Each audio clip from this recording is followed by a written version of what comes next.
Hello दोस्तों, कैसे हो आप लोग। आई होप कि आप लोग ठीक हो गए। आज हम पढ़ने वाले हैं एमपी बोर्ड क्लास 8 फसल उत्पादन एवं प्रबंधन, जिसमें हम इनके सवालों आज के क्वेश्चंस को सॉल्व करेंगे। तो पहला क्वेश्चन है इसमें कि उचित शब्द छांटकर रिक्त स्थानों की पूर्ति कीजिए। पहला है कि एक स्थान पर एक ही प्रकार की बड़ी मात्रा में उगाए गए पौधों को खालिस्तान कहते हैं, तो इन्हें हम फसल कहते हैं। दूसरा है फसल उगाने से पहले प्रथम चरण मिट्टी की खालिस्तान होती है, तो क्या होती है दोस्तों, तैयारी होती है। क्षतिग्रस्त बीज जल की सतह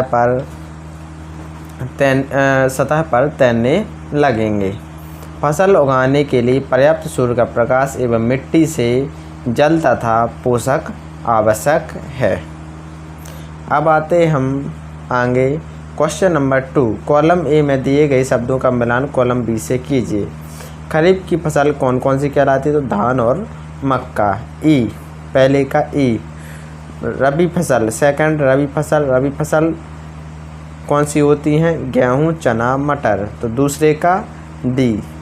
तीसरा है रासायनिक उर्वरक कौन कौन से कहलाते हैं, तो यूरिया एवं सुपर फास्फेट, तीसरे का बी। अब चौथा देखेंगे कार्बनिक खाद की जोड़ी होगी पशु अपशिष्ट, गोबर, मूत्र एवं पादप अवशेष, तो चौथे का हो गया सी। अब हम आगे चलते हैं क्वेश्चन नंबर 3 पर। तो निम्न के दो उदाहरण दीजिए। खरीफ फसल में कौन कौन आ जाता है, मक्का और धान। रबी की फसल में गेहूँ, चना। अब आते हैं हम क्वेश्चन नंबर 4 पर। निम्नलिखित पर अपने शब्दों में एक पैराग्राफ लिखिए। मिट्टी तैयार करना, बुआई, निराई और सिंग। तो पहले हम आते हैं मिट्टी तैयार करना। तो फसल उगाने से पहले यह प्रथम चरण है। इस प्रक्रिया में प्रथम कार्य मिट्टी को पलटना तथा इसे पोला बनाना है। इससे जड़ें भूमि में गहराई तक चली जाती हैं। पोली मिट्टी में जड़ें सरलता से श्वसन कर सकती हैं। पोली मिट्टी में केंचुओं और सूक्ष्म जीवों की वृद्धि होती है, जो मिट्टी को और पलटकर पोला करते हैं तथा ह्यूमस बनाते हैं। मिट्टी को पलटने एवं पोला करने की प्रक्रिया जुताई कहलाती है। खेतों में हल चलाकर जुताई की जाती है। इसके बाद बुआई हेतु खेत को पाटल की सहायता से समतल किया जाता है। अब हम चलते हम बुआई पर। तो दूसरा है बुआई। यह खेतों में बीज डालने की विधि है। इसके लिए अच्छी गुणवत्ता वाले बीजों का चयन किया जाता है। अच्छी गुणवत्ता वाले बीज अच्छी किस्म के साफ एवं स्वस्थ बीज होते हैं। ये बीज अधिक उपज देते हैं। बीजों की बुआई के लिए परंपरागत औजार का उपयोग में लाते हैं। यह कीप के आकार का होता है। इसमें होकर बीज 2-3 नुकीले सिरे वाले पाइपों से होकर गुजरते हैं। ये सिरे मिट्टी को भेदकर बीज को स्थापित कर देते हैं। आजकल बुआई ट्रैक्टर द्वारा संचालित सीड ड्रिल से की जाती है। इससे बीज समान दूरी और गहराई पर रहते हैं तथा मिट्टी द्वारा ढक जाते हैं। अब आते हम निराई पर। तो दोस्तों, खेतों में फसल के साथ कई अवांछित पौधे प्राकृतिक रूप से उग जाते हैं। ये अवांछित पौधे खरपतवार कहलाते हैं। खरपतवार हटाने को निराई कहते हैं। निराई न करने से फसल की वृद्धि पर प्रभाव पड़ता है। खरपतवार के होने से फसल को जल, जगह, पोषक तत्व तथा प्रकाश पूर्ण रूप से नहीं मिल पाता है। ये कटाई में भी बाधा डालते हैं। कुछ खरपतवार मनुष्य एवं पशुओं के लिए विषैले हो सकते हैं। फसल को उगाने से पहले खेत जोतने से खरपतवार आसानी से हट जाते हैं। ये सूखकर मिट्टी में मिल जाते हैं। खरपतवार हटाने का उचित समय पुष्पन एवं बीज बनने से पहले का होता है। खरपतवार पौधों को हाथ से जड़ सहित उखाड़कर अथवा भूमि के निकट से काटकर किया जाता है। इस कार्य को खुरपी या हैरो की सहायता से किया जाता है। अब आते हम चौथा पॉइंट, थ्रेसिंग क्या है। जब फसल पक जाती है तो उसे काटा जाता है। फसल को काटना कटाई कहलाता है। काटी गई फसल से बीजों दानों को अलग किया जाता है। इसे थ्रेसिंग कहते हैं। थ्रेसिंग के कार्य कॉम्बाइन मशीन द्वारा किया जाता है, जो वास्तव में हार्वेस्टर और थ्रेशर का संयुक्त रूप है। अब आते हैं हम क्वेश्चन नंबर 5 पर कि स्पष्ट कीजिए कि उर्वरक खाद से किस प्रकार भिन्न है। तो उर्वरक और खाद में भिन्नता है। उर्वरक खाद में भिन्नता पहला है कि उर्वरक एवं अकार्बनिक और लवण होते हैं और खाद में है यह एक प्राकृतिक पदार्थ है जो गोबर, मानव अपशिष्ट एवं पौधों के अवशेष के विघटन से बनाया जाता है। उर्वरक इसका उत्पादन फैक्ट्री में किया जाता है और खाद खेतों में बनाई जाती है। इससे मिट्टी का ह्यूमस प्राप्त नहीं होता है और खाद से इससे मिट्टी का प्रचुर मात्रा में ह्यूमस प्राप्त होती है।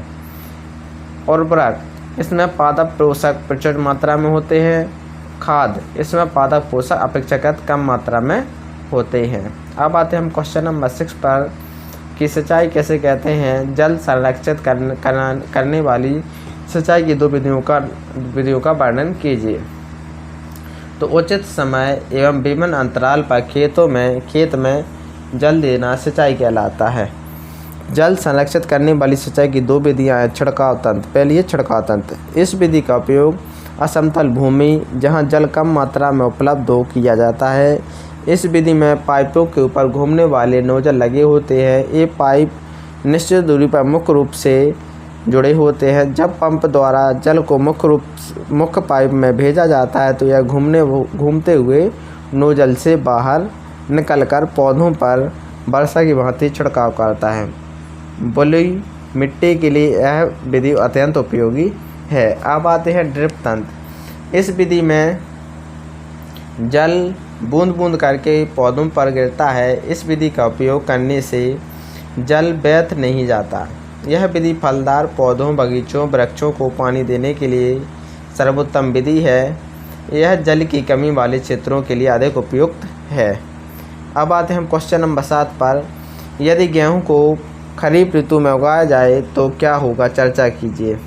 तो इसका आंसर होगा गेहूं रबी की फसल है। इसे शीत ऋतु में उगाया जाता है तो खरीफ की फसल जून से सितंबर तक होती है। इस समय वर्षा काफ़ी अधिक मात्रा में होती है। यदि गेहूं को इस समय उगाया जाए तो गेहूं के पौधे अधिक मात्रा में पानी मिलने की वजह से सड़कर खराब हो जाएंगे और फसल नष्ट हो जाएगी। क्वेश्चन नंबर 8, खेत में लगातार फसल उगाने से मिट्टी पर क्या प्रभाव पड़ता है, व्याख्या कीजिए। उत्तर, तो खेत में लगातार फसल उगाने से मिट्टी में पोषक तत्वों की कमी हो जाती है। इस कमी को पूरा करने के लिए किसान खेतों में खाद तथा उर्वरक डालते हैं। इससे किसान एक फसल के बाद दूसरी किस्म की फसल उगाते हैं। खेत में अपर्याप्त खाद होने से पौधे कमज़ोर हो जाते हैं। अब आते हैं क्वेश्चन नंबर 9 पर। खरपतवार क्या है, हम उनका नियंत्रण कैसे करते हैं। खेत में फसल, तो इसका उत्तर होगा खेत में फसल के साथ कुछ अवांछित पौधे उग जाते हैं। इन पौधों को खरपतवार कहते हैं। इनको हटाना आवश्यक होता है, अन्यथा ये फसल की वृद्धि में बाधा डालते हैं। पशुओं और मनुष्यों के लिए ये विषैले हानिकारक भी हो सकते हैं। इनका नियंत्रण निम्न प्रकार किया जाता है। पहला, फसल उगाने से पहले खेत जोतकर इन्हें नष्ट किया जाता है। खेत जोतने पर ये सूख कर नष्ट हो जाते हैं। दूसरा है कि पुष्पन या बीज बनने से पहले इन्हें हाथ से, खुरपी से या हैरो की सहायता से हटाया जाता है। तीसरा है खेतों में खरपतवार नाशी रसायनों का उपयोग करके इन पर नियंत्रण किया जा सकता है। अब आते हैं हम क्वेश्चन नंबर 10 पर। निम्न बॉक्सों को सही क्रम में इस प्रकार लगाइए कि गन्ने की फसल उगाने का रेखा चित्र तैयार हो जाए। तो हम पहला क्या करते हैं हम दोस्तों, पहले हम फसल को चीनी मिल में भेजना है। इसके बाद हम सिंचाई करते हैं, फिर कटाई करते हैं, फिर बुआई करते हैं, फिर मिट्टी तैयार करना, खेत की जुताई और खाद देना। ये हमारे सभी क्रम होते हैं। तो दोस्तों, अगर आपको ये वीडियो पसंद आई है तो प्लीज़ लाइक एंड सब्सक्राइब करना ना भूलें। Thank you.